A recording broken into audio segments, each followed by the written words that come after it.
Maintenant, nous allons parler d'inférence probabiliste, qui est finalement quelque chose d'excessivement important, comme un peu tout le reste, mais quelque chose sur lequel on voudrait insister dans le cadre des probabilités statistiques. On a un chapitre exprès là-dessus. Donc, on va reparler du théorème de Bayes au niveau des probabilités conditionnelles. Je vais vous parler du problème de l'induction, de réseau bayésien, d'inférence et de causalité, encore une fois, parce que prédire et changer, ce sont deux des choses qu'on aimerait faire. Prédire et agir, ce sont deux des choses qu'on aimerait faire dans le cadre de l'analyse des données. Et ce sont deux choses qui sont complètement différentes. Donc, en termes de probabilité conditionnelle, un exemple que j'aime bien répéter, quand c'est la première fois qu'on est confronté à cet exemple-là,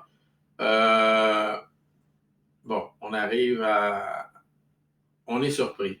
Et c'est une surprise, j'espère qu'il va rester plus que 5 minutes parce que cette surprise-là, elle est importante.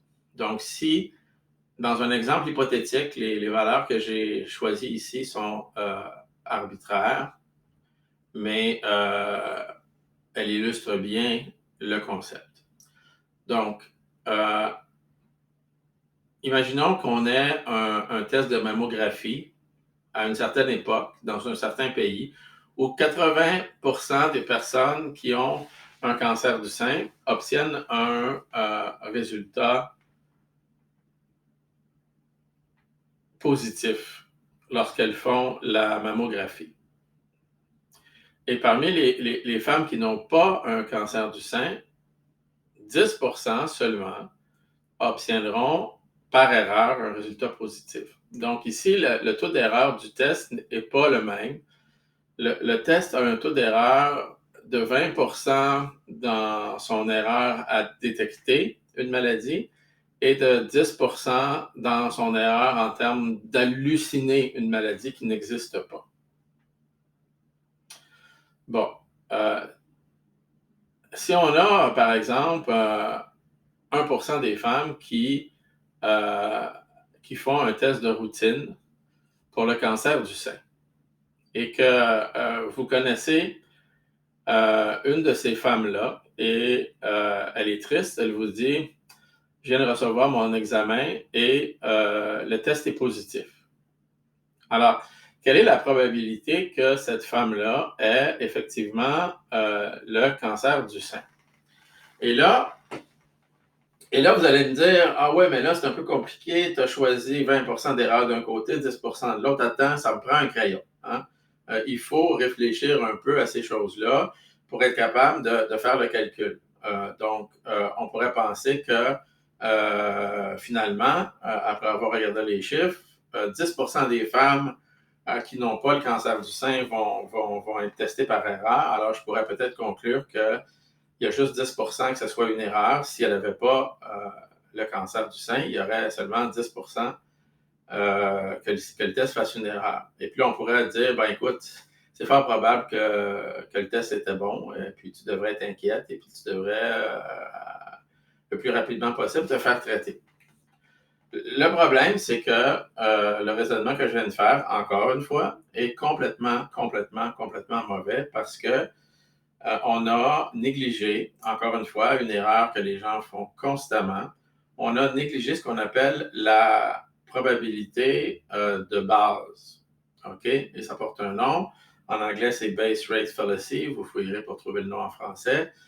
C'est finalement, lorsqu'on calcule les probabilités, c'est l'erreur qui consiste à négliger le fait qu'en partant, le phénomène qui nous intéresse est quand même relativement rare. OK? Et le théorème de Bayes nous permet justement, c'est un théorème qui nous permet, face à une évidence, de voir comment on va changer finalement l'hypothèse de base. Vous vous rappelez, ça ressemble beaucoup à ce que j'ai dit. Si je suis absolument convaincu que la télépathie n'existe pas, ça va me prendre plus qu'une petite expérience où il y a 5 patients qui essaient de faire la télépathie pour me convaincre. Hein? Donc, ça ressemble un peu à ça. C'est parce que moi, je tiens compte du fait qu'a priori, j'y crois pas. OK? Ici, lorsqu'on fait la formule, on va avoir la vraisemblance. Hein? c'est la probabilité finalement que X soit vrai étant donné Y. Mais nous, ce qui nous intéresse, c'est la probabilité de Y étant donné X. OK? Donc, on veut savoir la probabilité que la personne soit malade, Y, étant donné X. Et le théorème de Bayes nous permet justement, ça s'applique presque toujours, de calculer exactement ce qu'on veut parce qu'en réalité, on n'a pas la probabilité que la dame soit positive. Ce qu'on a, c'est exactement le contraire. On a que si elle est positive, alors c'est quoi la probabilité qu'on la déclare positive? Et si elle est négative, c'est quoi la probabilité qu'on la déclare négative? Donc ici, ce qu'on a, c'est la probabilité justement du résultat du test X étant donné Y la maladie. Et on peut relier ces deux choses-là. Et ce que ça fait, c'est qu'on a besoin d'avoir la probabilité a priori. Parce que peu importe l'évidence que vous avez, ça ne va que multiplier la probabilité a priori et on doit normaliser par rapport à la probabilité d'obtenir ce genre d'évidence-là. Et ça nous donne, le terme technique est la probabilité a posteriori. Et donc, on peut démontrer facilement et faire tous ces calculs-là en termes de probabilité conditionnelle. Je vous invite à lire à tête reposée et froide les quelques équations qui sont ici. Même si vous n'êtes pas un gros amateur de mathématiques, ça ne devrait pas poser trop de problèmes. Le théorème de Bayes est facile à démontrer et c'est, à toute fin pratique, un des outils les plus extraordinaires et puissants qu'on puisse avoir lorsqu'on fait de l'inférence. Revenons au problème de la dame qui a peut-être le cancer du sein. Le problème, c'est que on pourrait avoir que seulement 1%, 1% des patients ont effectivement, seulement 1% des patientes ont effectivement un cancer du sein. Et donc, la probabilité de base, elle est relativement faible ici. C'est pas microscopique ou minuscule, c'est une probabilité qui est seulement faible, 1%. C'est des chiffres avec lesquels on peut travailler sans trop de problèmes. C'est pas des probabilités infinitésimales qui ne se réalisent à peu près jamais et pour lesquelles on ne peut pas avoir de statistiques, justement. 1% d'une population d'1 million, ça commence à faire suffisamment de personnes pour faire des statistiques. Et donc, en termes de probabilité, on peut utiliser la loi de Bayes et on va voir qu'en réalité, il faut tenir compte du fait que, a priori, les cancers sont relativement rares. En tout cas, s'ils sont moins rares dans une vie entière qui dure très, très longtemps, ils sont certainement rares à un moment spécifique de notre vie. Et donc, on peut faire les calculs de savoir finalement quelle est la probabilité a posteriori.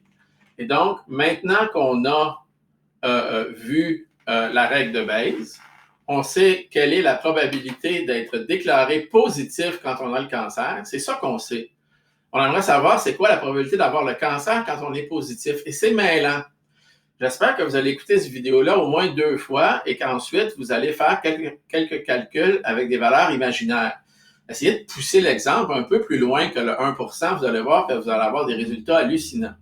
Et donc, ici, la probabilité du cancer est faible. OK? Et donc, lorsqu'on fait la probabilité d'être positif, c'est en général pour toute la population. Et lorsqu'on fait le calcul, ce qui va se produire, c'est qu'on en arrive à la conclusion que la dame a à peu près 10%. Et là, vous allez voir, ce 10%-là est absolument magique.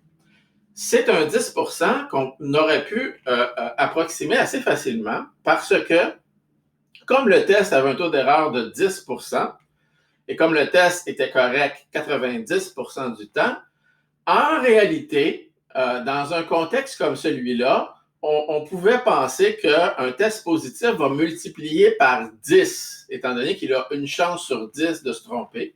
Et comme la probabilité de base était de 10%, on obtient que de 1%, on obtient à peu près 10%.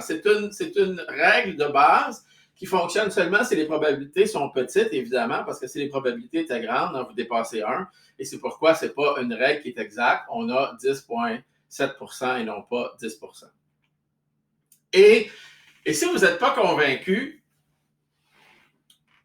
ou si vous avez encore des doutes, vous avez raison. On ne devrait jamais laisser une formule prendre le dessus sur notre intuition tant qu'on n'a pas vraiment compris la formule. Et pour comprendre la formule ici, on peut assez facilement faire un tableau. Et donc, imaginez que on a 1000 femmes qui soient testées. OK? Et dans les 1000 femmes qui sont testées, on a exactement 10 femmes qui ont le cancer du sein. Ça a été vérifié par un test infaillible et 990 qui ne l'ont pas. Si vous voulez, c'est la valeur cachée qu'on aimerait connaître, mais ici, on la connaît. Et donc, il y avait seulement 10 personnes de malades et 990 qui étaient en santé, en tout cas sur ce point-là. Et là, qu'est-ce qui va se passer? Bien, ce qui va se passer, c'est qu'on peut regarder le taux d'erreur. OK? Et donc, parmi les 990 personnes qui sont saines, même s'il y a juste 10 d'erreur, ça va faire quand même 99 positifs. Et parmi les 10 personnes qui sont malades, même si on a 80 du temps raison, il va y en avoir seulement 8 qui vont être testés positifs. Et donc, on a que sur le total des positifs de 107, les erreurs vont dominer largement le calcul. Alors, vous allez me dire, ben ça va mal, il n'y a pas de solution, on ne pourra jamais tester quelque chose qui est rare. Je vous rassure, après le test, la probabilité que la dame soit positive a augmenté de 10%, de 1% à un peu plus de 10%. Et là, maintenant, c'est ça l'évidence qu'on a. Maintenant, cette dame a une évidence qu'on pense qu'il y a 10% de chance qu'elle ait un cancer. Et donc, si on effectue un autre test, imaginez un test qui est plus invasif, qui va peut-être nécessiter une petite chirurgie. Dans ce cas-là, on pourrait avoir un test qui a un taux de succès légèrement meilleur, ou même le même. Mais ce qui va se produire, c'est qu'on va refaire un examen dans un contexte différent. La probabilité, a priori, elle n'est plus la même. La probabilité, a priori, n'est plus celle de la population normale parce que parmi toute la population normale, cette personne-là a été placée dans le groupe des 107 qui ont testé positif. Et déjà, on a une évidence qui nous dit que, bon, c'est pas le temps de paniquer, mais il faut faire plus d'examens.